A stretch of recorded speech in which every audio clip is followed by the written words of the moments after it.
আসসালামু আলাইকুম।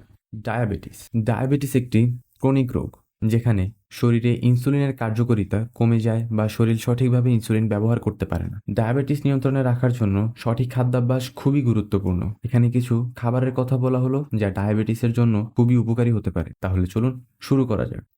ডায়াবেটিস রোগীদের জন্য উপকারী খাবার: ১.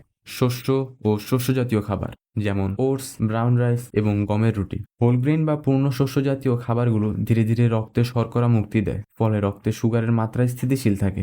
২. সবজি যেমন শাকসবজি, বিশেষ করে কাঁচা বা অল্প সেদ্ধ, বেগুন, পালং শাক, টমেটো, গাজর ইত্যাদি। সবজি কম ক্যালোরি এবং কম শর্করাযুক্ত, যা রক্তে শর্করার মাত্রা নিয়ন্ত্রণে সাহায্য করে। ৩. প্রোটিন: মুরগির মাংস, মাছ, ডিম, ডাল ইত্যাদি। প্রোটিন শরীরে ইনসুলিনের প্রতিক্রিয়া উন্নত করতে সাহায্য করে। ৪.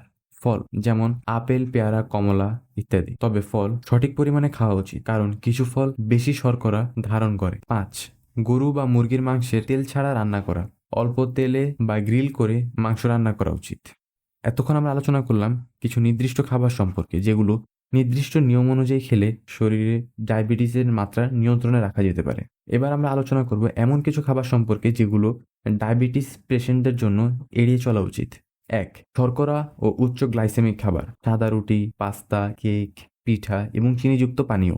২. মিষ্টি ও চর্বিযুক্ত খাবার: চকলেট, আইসক্রিম, ভাজা পোড়া খাবার। ডায়াবেটিস রোগীদের জন্য সবচেয়ে গুরুত্বপূর্ণ হলো নিয়মিত খাবার খাওয়া এবং খাবারের পরিমাণ ও টাইমিং নিয়ন্ত্রণ করা। আজকের জন্য এই পর্যন্ত ছিল। সবাই ভালো থাকবেন, সুস্থ থাকবেন। আবার দেখা হবে পরবর্তী কোনো ভিডিওতে। আল্লাহ হাফেজ।